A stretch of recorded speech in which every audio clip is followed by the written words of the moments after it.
Hello crafty friends! Welcome back to Neffy Crafts and Scraps.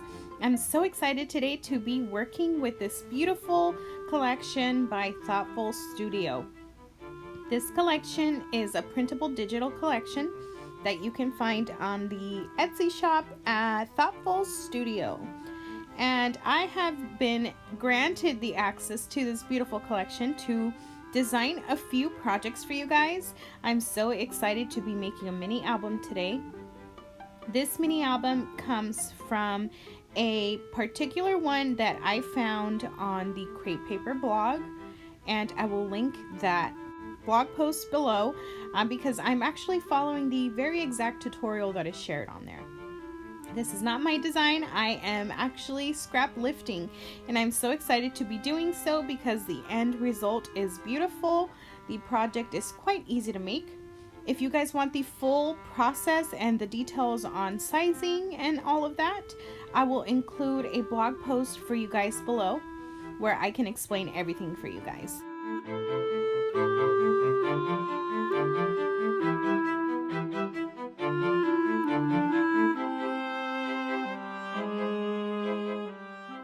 So what I'm doing is I started off by cutting a white cardstock, solid cardstock in a size 6x8. I scored it at the 4.5 mark and the 5.5 mark. That gave me kind of like a book fold. And I'm going to be using the patterned papers to not only to create a tiered stacked look with these patterned papers, but I'm also going to be using the same pattern papers to add color to my white cardstock. I'm starting off by grabbing the colored paper pattern papers that I want and cutting them in a size 4.5 by different sizes here. So I'm starting off by 6 inches and scoring at the 1/2 inch. And I'm doing the same for all. I'm taking off 1/2 inch on each paper. So if I started at the 6-inch mark, the next paper I cut at the 5.5 mark, then at the 5, 4.5, 4, 3.5. And I think that's the smallest way I go. Each one is scored at the 1/2 inch so that I can fold the flat back and then be able to stick that onto my page.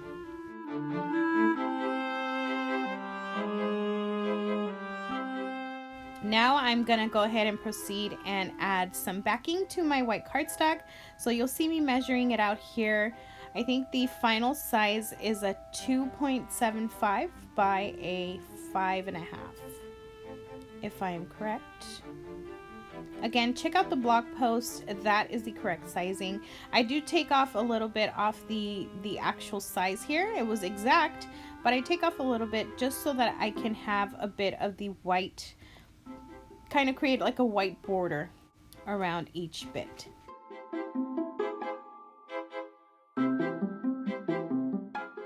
Just like so. So I'm doing the same for the other flap. And I'm deciding on this neutral color. So I want to talk a little bit about Thoughtfulstudio. I've previously made a few projects for them, but haven't really done a voiceover explaining Thoughtfulstudio and just this wonderful company by my friend Marie. I recently actually met Marie a few months ago on Instagram. One of my friends that I followed on Instagram joined a new design team, and I hadn't heard of it before, but I went and checked it out, and it was Thoughtfulstudio, and it was Marie. And I think the one thing that stood out to me the most was the personality that Marie expresses through her creations and designs. I don't know how else to explain it, but just the way she talks about her patterns and how she gives every design she creates a personality. It's just so inspiring to me, and I love the fact that I'm able to work with her and her beautiful, beautiful designs.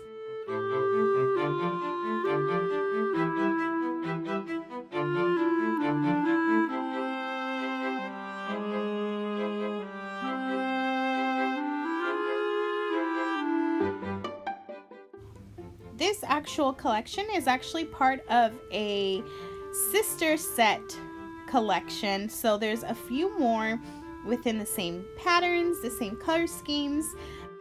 And so if you guys are interested, you can go check that out on the Thoughtfulstudio blog, on their Instagram, and on the shop where you can purchase these for very, very affordable prices.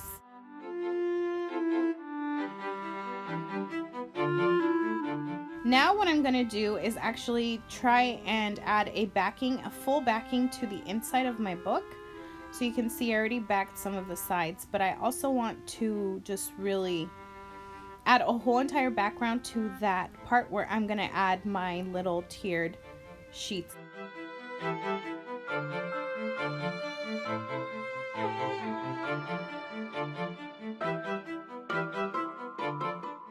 So I need to add a ribbon before I actually stick that paper down. I'm bringing this very cute scalloped one. I have had this in my stash for a few years now. I can't exactly remember where I found it. I think it might be from Michael's, possibly. But I thought it was really cute and went well. It's kind of like a linen fabric. And I just love the soft scalloped look. That kind of goes really well with the soft colors in the book that I'm currently working on. And my idea was to create something like a flap like that.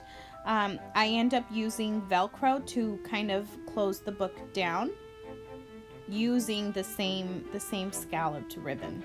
So you guys will see in a little bit how I work that out. But now, just to keep it nice and safe, I'm sticking it on some double-sided tape, and then I'm adding double-sided tape on top of that. And those ribbons will not slip out. They will not go anywhere.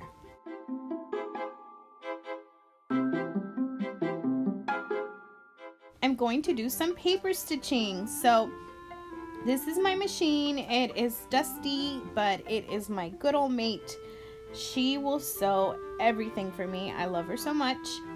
And so I'm just going to go around and stitch all around the book part that you see me stitching here. And then I'm also going to go ahead and stitch all of the cards that I have already cut out on the side. For some of the cards, I add a little bit different stitching just to give it a little difference and personality to each one. And then one of them does have a fringe, which was directly a copy of the original book I saw that I'm scrap lifting. So I'm not going to share a whole lot of this stitching part, but you can see here just how beautiful it looks once it's all stitched up. One of my favorite things to do, and I say this all the time, is adding stitching to paper, to cards, to layouts. It just gives a nice finished look that you can't get any other way. Here it is, all stitched up. My ribbon is now solid on there. It's not going anywhere. And like I said, I'm going to do a little bit of the cards.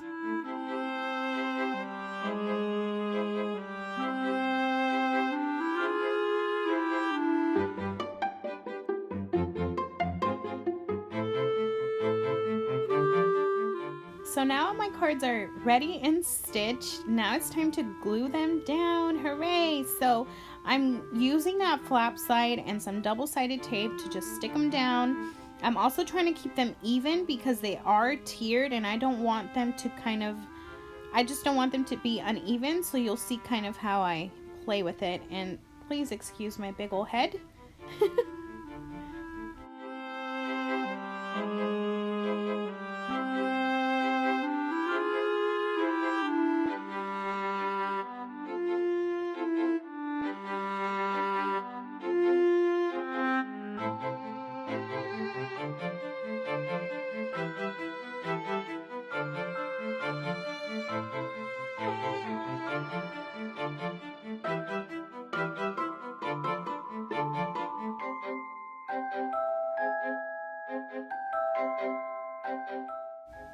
Alright, so that was the last flap. Now I'm just taking a look at how it is just kind of shaped. You can see that the cover is shorter than the actual flaps, and I really like that peekaboo type of look to it. So now I have a few sheets that I need to work on and add embellishments to. I don't want to leave this just as is. So I'm going to go ahead and add a few embellishments. Starting off by creating a medallion here. I did recently share a full process video on how to make these medallions. You can check that video below. I've linked it below for you guys. But we watch the whole process here. These are the same exact steps, and these will create some beautiful medallions. The only difference this time is that I'm not scoring at each half mark. I'm actually scoring a little bit smaller at each quarter mark, which will give me a smaller medallion than the half-inch mark.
So the original project that I was inspired by had sort of a medallion pocket or button like this. However, I wasn't able to figure that out too well.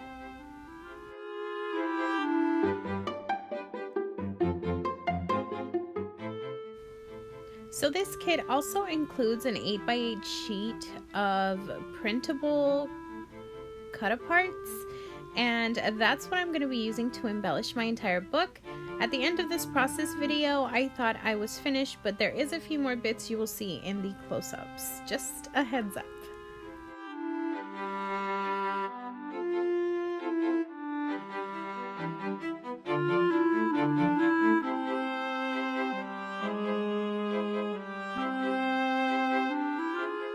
So I decided that I wanted to add a flap to a pocket, to this flap on the left-hand side.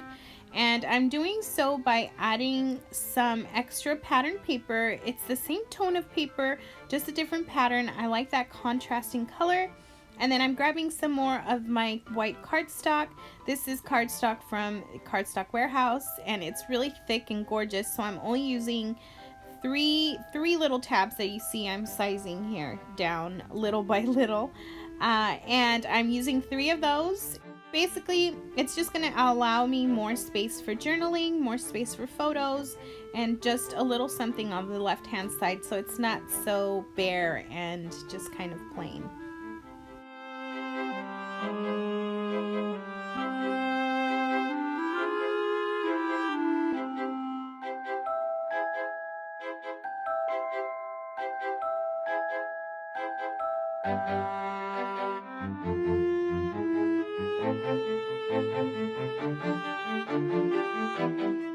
I'm using a crocodile to punch holes in all of them, and then using these brads by Cartabella to just connect them all together. I want them to kind of be attached and create a kind of sort of a mini book.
Now it's time for me to fill in my pages. I have all the ephemera pieces to my right hand side, and I'm going to be using each one in different kinds of ways.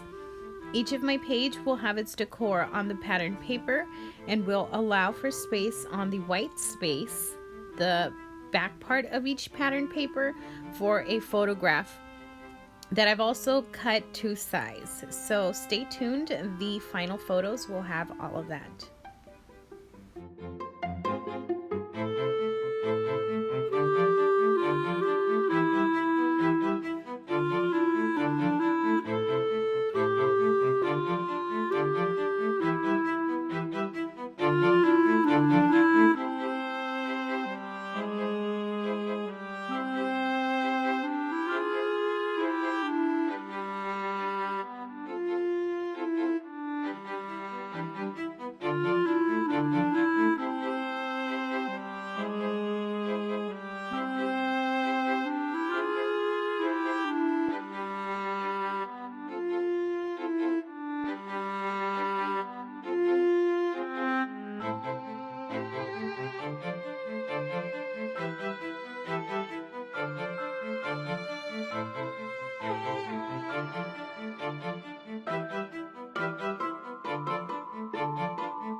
So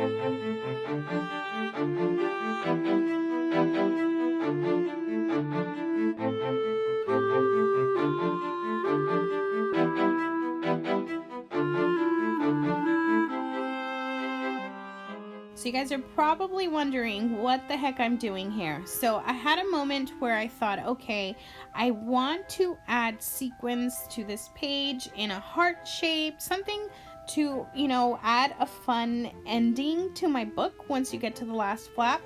What I did was I used my Glossy Accents glue, loads of it, and tons of sequins.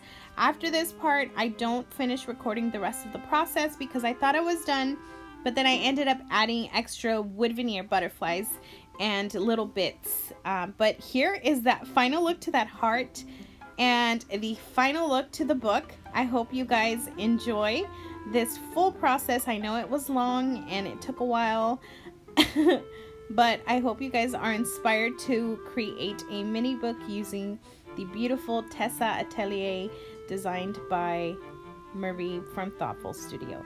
Thanks for watching, guys, and I'll see you guys all in my next video.